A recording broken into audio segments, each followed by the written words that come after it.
Welcome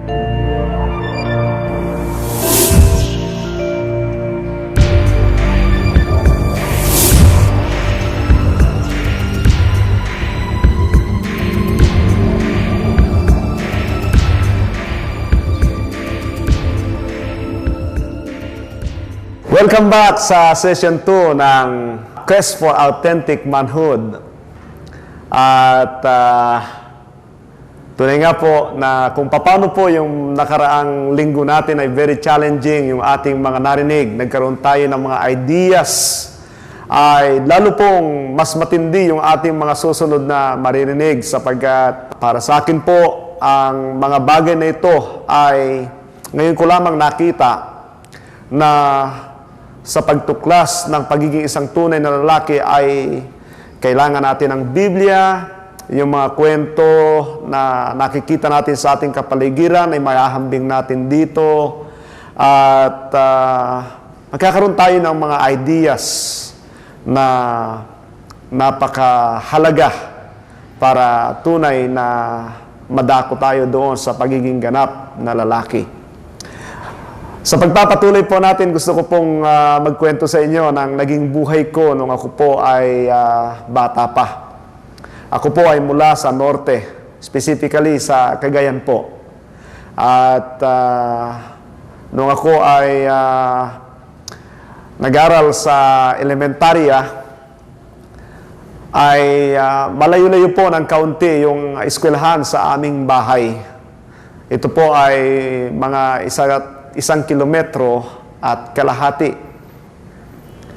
At yung lugar din naman namin ay hindi gaanong naiiwanan ng pagunlad. Subalit sa panahong pong yon ay hindi pa gaanong gamit ang tsinelas.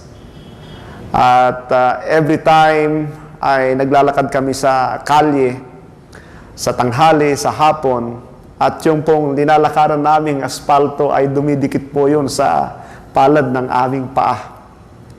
At minsan ay nagigising ako sa hating gabi na yung aking nanay ay pinupunasan yung aking paa ng gaas. Yun po yung pantanggal sa mga aspalto na nakadikit doon. Alam po ninyo, 6 na taon na pamamalagi sa elementarya ay dali para sa akin. Natapos ko po yon ng 6 na taon. Sa kabila ng mga kahirapan, walang gaanong sasakyan at katulad ng narinig ninyo, wala ring tsinelas pagka pumapasok, naglalakad po kami. Pero nung ako po ay high school, ay umabot po ako ng 7 taon sa high school. Hindi ko po alam kung ano pa talaga ang dahilan kung bakit hindi po ako natapos ng dapat sana ay 4 na taon sa high school. Alam niyo po, sa lahat ng mga pag-aaral, ito po nakita ko. Mahalaga yung ating attitude sa pagbabasa ng Biblia, sa pagdalo sa ating mga gawain, sa mga bagay-bagay na ating ginagawa bilang mga Kristiyano, napakahalaga ng ating attitude. Yung attitude marahil ang dahilan kung bakit hindi ako nakapagpatuloy doon sa higit na mas maiksi 4 na taon na pag-aaral ng high school. Umabot ako ng 7 taon. Kaysa doon sa pagiging elementarya na kung saan ay natapos ko ito sa kanyang tamang taon. 6 na taon, natapos ko ng 6 na taon. Dito sa Quest for Authentic Manhood, napakahalaga ng ating attitude. Kaya nga po ay pinapakita rito na hindi biglaan yung pagtuklas sa pagiging ganap na lalaki. Makikita natin na medyo unti-unti ito, pero dito po natin higit na mahimay, makita mabalikan, matuklasan yung mga bagay na kailangan natin sa pagiging ganap na isang lalaki. Last week, ang pinag-usapan po natin ay tungkol sa Quest for Authentic Manhood. Ang session 1 nito ay yung 5 pangako na ibinigay sa inyo rito. Subalit tinalakay din na napakahalaga na pag-usapan ito, yung tinatawag sa English na basic presupposition, kung ano ba ang talagang nangyayari sa mga kalalakihan. At natalakay natin doon na ang kalalagayan ng mga kalalakihan ay merong malaking pagkalito. Hindi po ba nakikita sa ating lipunan ng bagay na ito? Pinapakita sa atin na tila medyo may kakulangan sa identity ng mga lalaki. Kalimitan ay nailalagay ito sa pagkalabis. Halimbawa po ay katulad ng marami na lumabis ay talagang lumabas yung pagiging bakla. At yun namang sa kabila nito ay lumabis din at yung pag-aakala na ang pagiging matapang, palaban, o gumagawa ng higit sa inaasahan sa isang lalaki na kung saan ay lumalabis doon sa bagay na inaasahan natin na maging ang mga batas ay hindi alintana, kundi sinusuway ito para lamang patunayan na siya ay isang tunay na lalaki, ay nangyayari po ito. Ito po ay bunga ng pagkalito sa kalalagayan ng kaisipan kung ano ba ang tunay na lalaki. Dahil po sa pagkalito sa kalalagayan ng pagiging isang ganap at tunay na lalaki, ay nagkakaroon ng malaking problema. Hindi lamang sa kanyang pamilya, kundi maging sa kanyang personal, na nakaka-epekto rin naman sa kanyang kapaligiran at maging sa lipunan. Kaya nga po dito sa Quest for Authentic Manhood ay meron po siyang 5 pangako para sa atin. Unang-una ay magkakaroon po tayo ng klarong definisyon kung ano yung pagiging ganap o tunay na lalaki. Pangalawa ay magkakaroon ka ng mga bagong lengguwahe. Pangatlo ay yung pagdiskubre sa mga mahalagang bagay tungkol sa ating sarili. Pang-apat ay dahil sa maliliit na grupo, ay makakakita ka ng mga kaibigan na meron kayong iisang layunin sa buhay. At panglima ay yung pangako na magkakaroon ka ng personal na plano na yung makikita kung gaano ito kahalaga sa pamamagitan ng pag-aaral na ito. Ang session 2 ng Quest for Authentic Manhood ay pinamagatang The 4 Phases of Manhood. Sa wikang Tagalog ay ang 4 na mukha ng pagiging ganap o tunay na lalaki. Ano ba yung 4 na mukhang ito? Talakayin po natin. Ang unang mukha ay ang mukha ng hari. Una, ang hari ay nakakitaan ng katatagan. Ito po yung katatagan sa katwiran. Ito yung naninindigan sa katotohanan. Malala ko po ang isang hari sa banal na kasulatan. Siya po ay si Haring David. Hari na kung saan siya po ay tinawag na malapit sa puso ng Diyos.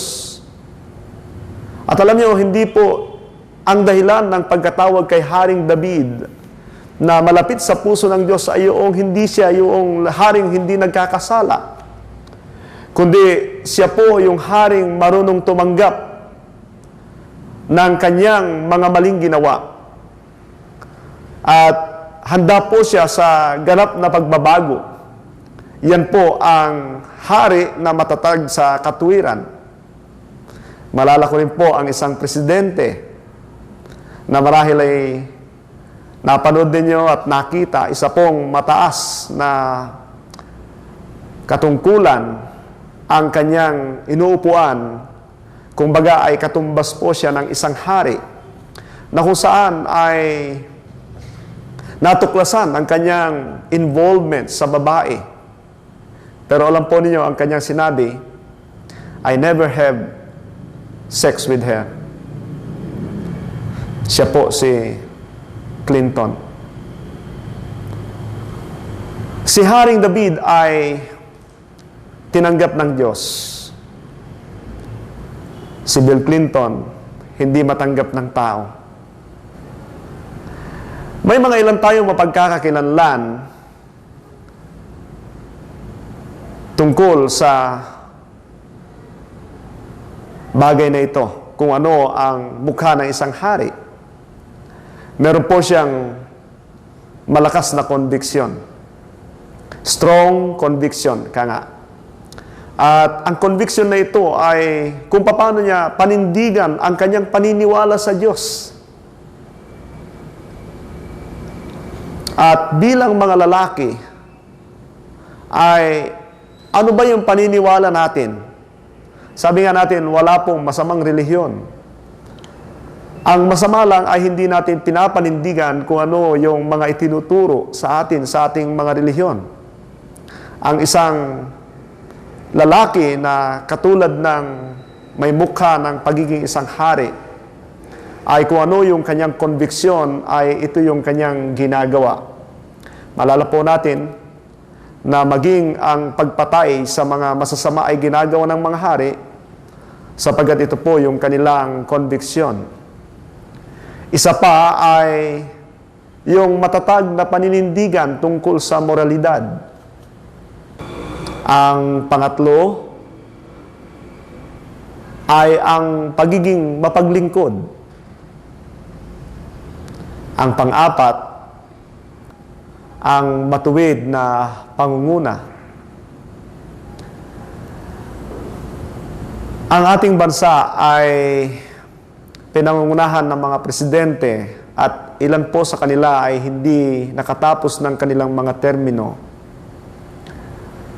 Hindi po natin alam ang mga katotohanan, bagamat meron tayong mga naririnig at mga nakikita na pagpapalabas kung ano po ang mga ginagawa ng mga nakaraang tagapanguna ng ating bansa. Pero ilan po sa kanila ay hindi po natapos ang kanilang termino. Ang banal na kasulatan naman ay nangako kay Haring David ng pangwalang hanggang paghahari. Ito ay sapagkat si Haring David ay laging nagpupursige sa isang matuwid na pangunguna. Nandoon ang kanyang integridad sa lahat ng kanyang ginagawa. Marami tayong kwento na mababasa tungkol sa kanya kung paano niya pinangunahan ang kanyang mga pinaghaharian. At sabi nga, dahil dito, pinatatag ng Diyos ang kanyang kaharian. Ang salinlahi ni David ang pinagmulan ng ating tagapagligtas. May binabanggit ang banal na kasulatan tungkol sa mga mapagkakakilanlan sa mukha ng isang hari. Ang isa po ay ang nasaklat ng Kawikaan 4:18. Ganito po ang sinasabi rito. Kawikaan 4:18. Ngunit ang daan ng matuwid ay parang silahis ng liwayway. Tumitindi ang liwanag habang ito ay nagtatagal. Ang matuwid ay nagniningning ito, lalong nagiging malinaw ang kanyang dinadaanan dahil sa ito ay nanatili sa katwiran.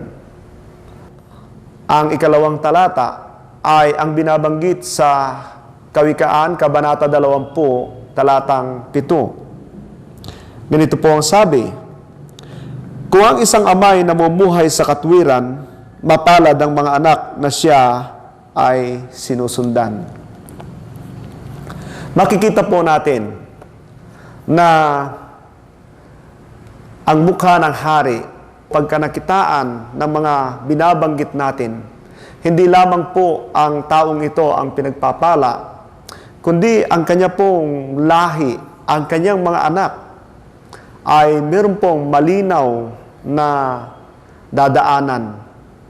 Sapagkat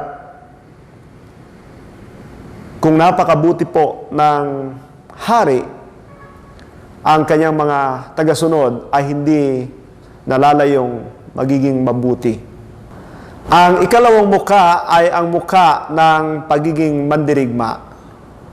Ang mukha ng pagiging mandirigma ay kakakitaan ng mapagtagumpay na lakas. Conquering energy. Yung mga gladiators ay makikita natin ang mga matitipunong katawan. Subalit, meron pong isang kabila nito na kailangan din nating maunawaan at may consider po natin na sila ay mga mandirigma. Katulad po ni Albert Einstein. Kung ito ay taong madaling sumuko, ay hindi siya nagkaroon ng malaking impluensya sa ating kapanahunan. Si Bill Gates ay dahil sa kanyang pagiging mandirigma, sa kanyang larangan, ay grabe ang kanyang tagumpay. Ito ang mukha ng mandirigma. Gumagawa siya ng hakbang. Hindi siya naghihintay na walang mangyari sa kanyang buhay. Ang pangalawa ay ang pagbibigay ng proteksyon. Siya yung nagbibigay ng comfort sa kanyang pamilya, comfort sa kanyang mga nasasakupan. Ina-assure sa kanila na walang mangyayari sa kanila. Nandun ang pagpapatatag sa kanyang mga nasasakupan o kaya sa kanyang sambahayan. Isa pa ay ang pagiging mapamaraan. Siya yung gumagawa ng pangkabuhayan para sa kanyang pamilya at nasasakupan. Sinasabi ko sa kanila, ano man ang mangyari ay hindi ko kayo pababayaan. Ang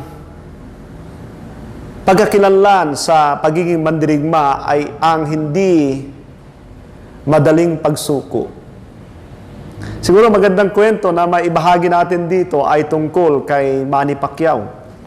Yun pong unang laban niya kay Morales, kung hindi po ako nagkakamali. Ang labang ito ay kung saan si Manny Pacquiao ay nagkaroon po ng sugat sa kanyang kilay na halos tumakip sa kanyang mata.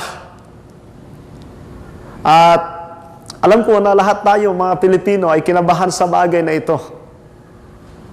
Pero nung makita natin na si Manny Pacquiao ay bagamat duguan at halos hindi makakita ang kanyang isang mata, ay hindi po niya isinuko ang laban, bagkus siya po ay lalong naging matapang. Dito po nagpasimula yung katawagang The Real Warrior dito kay Manny Pacquiao. Alam nyo, natalo po si Pacquiao sa labanang ito, pero nabihag niya ang puso ng mga Pilipino sapagkat hindi po siya sumusuko. Sa pagiging ganap na lalaki, ay hindi dapat naigugupo ng problema.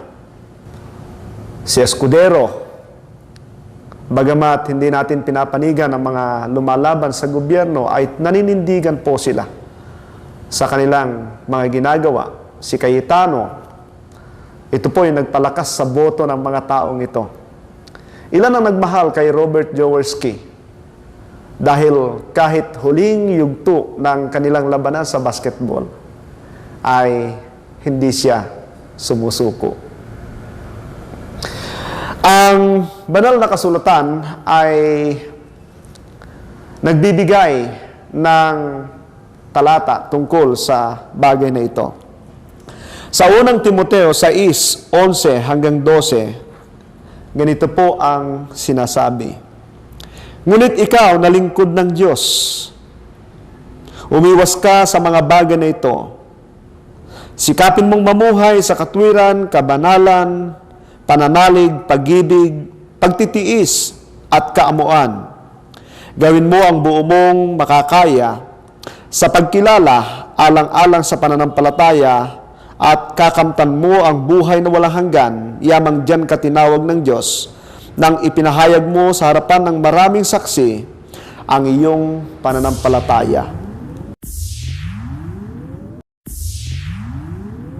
Ang ikatlong mukha ay ang mukha ng mangingibig o the face of a lover. Ang mukhang ito ay kakakitaan ng pagiging romantiko, pagiging malambing.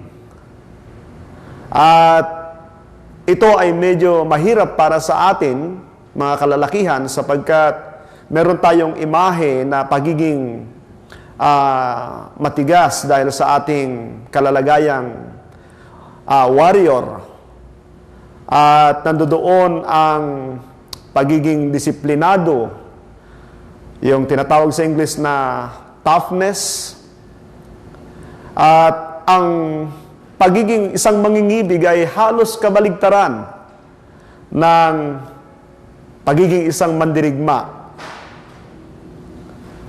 Ang pagiging isang mangingibig ay yung kaya mong iwanan ang mga ilang bagay na mahahalaga na ginagawa o hinaharap mo upang ikaw ay umuwi sa iyong tahanan at magbigay ng panahon para sa iyong asawa at sa iyong mga anak. Kakakitaan ang mukhang ito ng pagiging magiliw, pagiging sensitibo, pagiging mapag-aruga, yung bukas ang kanyang puso, ang emosyon, at mapagmahal. Mayroon pong isang kwento na aking napakinggan, na isang kwento na isang sundalo, na kung saan siya po ay isang piloto at nagkaroon ng civil war sa Amerika. Ang pilotong ito ay matapang. Siyempre siya po ay mandirigma. At bago dumating yung takdang araw ng kanyang paglipad tungo sa kanyang trabaho bilang isang sundalo, ay sumulat siya sa kanyang asawa. Ang kanyang sulat ay punong-puno ng mga bagay na makabagbag damdamin. Mga sinasabi ng isang asawa sa kanyang asawang babae. May mga kahalo itong mga tila pagpapaalam at mga halos bumasag sa kalooban ng kanyang asawa. Sa loob ng kanyang sulat ay binabanggit na kung siya man ay bigyan pa ng pagkakataong makabalik, ay ilalagat niya ang kanyang magiging huling panahon ng buhay sa kanyang asawa at pamilya. Subalit, sa kasawiang palad, ang sundalong ito ay namatay at ang sulat niya ay nababasa pa hanggang ngayon. Sa ating mga Pilipino ay minsan ay napagkakamalan natin kapag ang mga ilang lalaki ay tumutulong sa mga gawaing bahay sa kanyang asawa. Ang tawag natin kapag sila ay nagsasaing ay naglalaba o kaya namamalansya o kaya nakikipaglaro sa kanilang mga anak ay parang meron tayong kakaibang tingin sa kanila. Ang tawag natin ay Andres. At minsan ay kinakantsawan dito sa Pilipinas ang mga ganoong uri ng lalaki. Alam niyo po, dapat ay respetuhin natin ang mga lalaki na siguro hindi naman binubulyawan, hindi naman talaga ginagawang mababa o inaalisan ng karapatan ng kanyang asawang babae. Yung mga lalaki na gumagawa ng mga trabahong bahay ay siguro ituring natin na sila ay isa lamang katulad ng mukhang ito, ang mukha ng mangingibig. Ito po yung ikaw ay willing na maging balanse mula sa pagiging mandirigma at sa pagiging isang mangingibig. Willing ka na ibalanse ang iyong buhay. Yan ang isang kwalidad ng pagiging isang ganap na lalaki. Ang banal na kasulatan ay may sinasabi tungkol sa ganitong mukha. Sumulat si Apostol Pablo at ito ay kanyang inuutos sa mga kalalakihan. Sa Efesos 5:25, ganito po ang kanyang sinabi. Mga lalaki, ibigin ninyo ang inyong asawa gaya ng pag-ibig ni Kristo sa iglesia. Inihandog niya ang kanyang buhay para rito. Ang sino mang gustong maging balanse ang kanyang buhay ay kailangang pumasok siya sa kalalagayang pagiging isang mangingibig. Ang pang-apat at panghuling mukha ay ang mukha ng kaibigan. Tayo pong mga kalalakihan ay hindi gaanong mahilig sa pakikipagkaibigan. Ito pong pakikipagkaibigan ito ay hindi yung katulad ng kalimitang nangyayari na nagbabatian at merong konting usapan. Ang pakikipagkaibigan na tinutukoy dito ay yung sinasabi sa wikang English na soul level. Merong pagpapahayag ng mga saloobin na ipapakita mo sa kanila o naibubulalas mo yung mga bagay na hindi minsan masasabi sa isang kakilala lamang. Ang mukha ng pagiging kaibigan ay nakakakitaan ng pagkikipag-ugnayan, connecting energy. At ito po yung medyo may kaunting kalaliman. Sa mga kabataan ay masasabi natin na nagagawa natin ito nung araw. Nasasabi natin yung mga ilang sikreto na malalim sa ating mga kaibigan. Subalit, nung tayo ay medyo nagkakaedad na o dapat ay nakarating na sa sinasabi na pagiging ganap na isang lalaki ay nawawala sa atin. Yung isang bagay na mahalaga para sa pagiging ganap na lalaki. Yung connection. Yung merong pagkakaalam sa saloobin ng isa't isa. Mahalaga po ang connection. Sapagkat, alam po ninyo, ito po ay malaking tulong. Hindi lamang para sa atin, kundi sa iba rin naman. Malala ko nung araw ay meron pong naganap na basketball. Baguhan po ako sa Manila nung panahon na yon. At sikat po noon ang mga team ni na Robert Jaworski at ni na Ramon Fernandez. Ito po yung dalawang grabing magkatunggali na kampo nung mga panahon na yon. That was 1980s. At isa pong laro sa championship ang napanood ko na kung saan ay magkasama si Jaworski at si Philip Cesar. Kung hindi man ay si Gidaben. Sa pagkakataong ito ay halos tapos na ang oras at lamang po ang kampo ni Ramon Fernandez. Si Robert Jaworski ay nakakuha po siya ng foul, meaning siya po ay mag-free throw. Subalit may pasok man niya ang dalawang free shot na ito, sila po ay matatalo.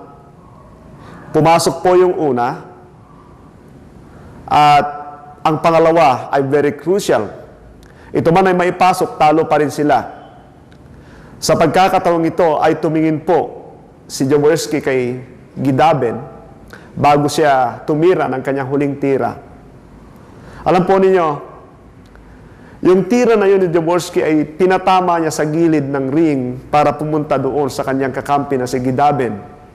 At ito po ay na-follow up, meaning 2 punto po yung natanggap nila. Kaya nagkaroon po ng patas na score sa pagkakataong yun. Nangangahulugan na nagkaroon po ng extension. Ang malalim na pagkakaroon ng connection sa iba ay napakahalaga. Nawawala ito sa panahon na tayo po ay nagkakaedad. Panahon na siguro para sa isang pagiging ganap na lalaki ay magkaroon ng connection sa iba. Nakikilala ang mukha na ito sa pagiging tapat. Ang sabi nga po ng mga Pilipino ay ang pagsasama ng tapat ay pagsasama ng maluwat. Yan po ang kailangan natin. Nandoon yung walang lamangan, walang kailangan maitaas. Yan ang mahalaga. Willing ka na i-risk yung iyong sarili para sa iyong kaibigan. Nakikilala ito sa hindi pagpapabaya. Sa bagay, tayo pong mga Pilipino ay nandoon po yung pagiging hospitable natin. Pero sa isang kaibigan ay napakahalaga po nito. Ang paghamon sa higit na mas magandang kalalagayan, yung bang challenge sa wikang Ingles, bilang isang kaibigan na hindi mo pababayaan ang iyong kaibigan na nandoon lamang. Kailangan na tulungan mo siya sa mas magandang buhay. At yung pagkakaroon ng mga kasiyahan, nakarating po ako kamakailan sa ibang bansa. At doon po ay ang mga tao ay nagkakasalubong, walang ngitian. Kahit minsan ay magkakapit bahay.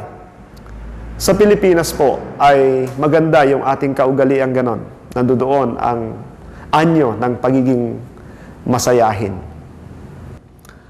Ang anyong ito ay nakikita sa banal na kasulatan. Sa Kawikaan 17, talatang 17, ganito po ang nababasa. Ang kaibigan ay nagmamahal sa lahat ng panahon, at sa oras ng kagipit ay kapatid na tumutulong. So ang kaibigan po ay hindi lamang pagka may pangangailangan. Ito ay panghabang panahon. At siya yung parang kapatid na tumutulong. Isa pa po ay makikita sa Kabanata 27, talatang 17. Ganito po ang ating mababasa. Bakal ang nagpapatalim sa kapwa bakal, at isip ang nagpapatalas sa kapwa isipan. Makita natin na nandoon po yung pangangailangan natin ng mga tapat na kaibigan. Pero ito po ay magpapasimula sa mga nakakaunawan nito sa ganap na pagiging isang tunay na lalaki. Ito po yung 4 na mukha ng pagiging ganap at tunay na lalaki. Kailangan meron kang mukha ng hari, mukha ng mandirigma, mukha ng mangingibig, at mukha ng kaibigan. Mayroon din po tayong mga dapat bigyang pansin sa mga mukhang ito. Ang mga mukhang ito ay kailangang nandoon sa tamang direksyon. Alam po ninyo, kapag ka ang mga mukhang ito ay medyo kumiling sa kanan o kaya kumiling sa kaliwa, meron pong hindi magandang ibubunga. Ang mukha ng hari, kapag ka ito ay kumiling sa kanan, ay nandoon ang pagiging malupit o pagmamalabis, pagiging mabagsik. Kapag ka ito ay kumiling sa kaliwa, nandoon ang pagsuko sa katuwiran at nandoon ang pagkokompromiso. Ang mukha ng pagiging mandirigma, kapag ka kumiling sa kanan, ay nandoon ang pagiging mapanira, abuso. Pag ito naman ay kumiling sa kaliwa, nandoon ang pagiging mapagsuko. Hindi maganda para sa isang mandirigma. Pagiging malamya.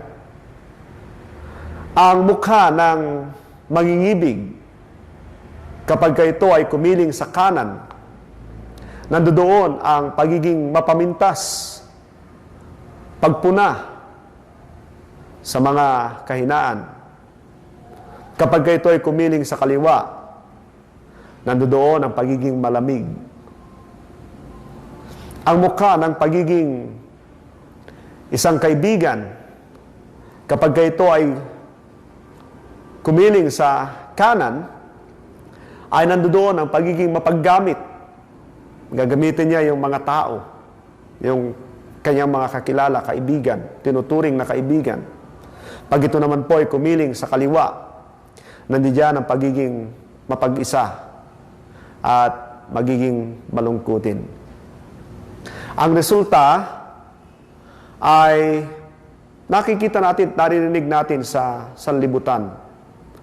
Pagka nagkaroon ng maling direksyon, pagkiling sa kanan, sa kaliwa, ay marami tayong naririnig tungkol sa mga kalalakihan.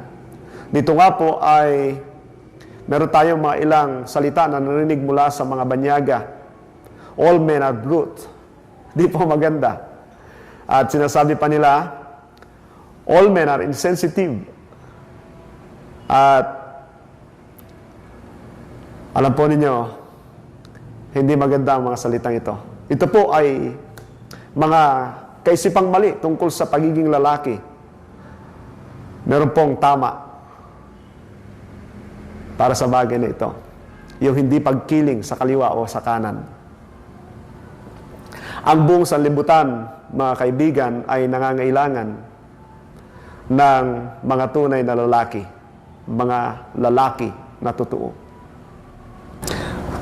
Dahil sa laganap na pagkokompromiso sa moralidad sa ating kultura, maraming kalalakihan ay walang anyong hari. At kapag walang anyong hari ay nangyayari na ang mandirigma ay hindi nakokontrol. At ito ay nagiging mapanira sa ibang buhay at maging sa kanyang sarili. Ang pagiging malambot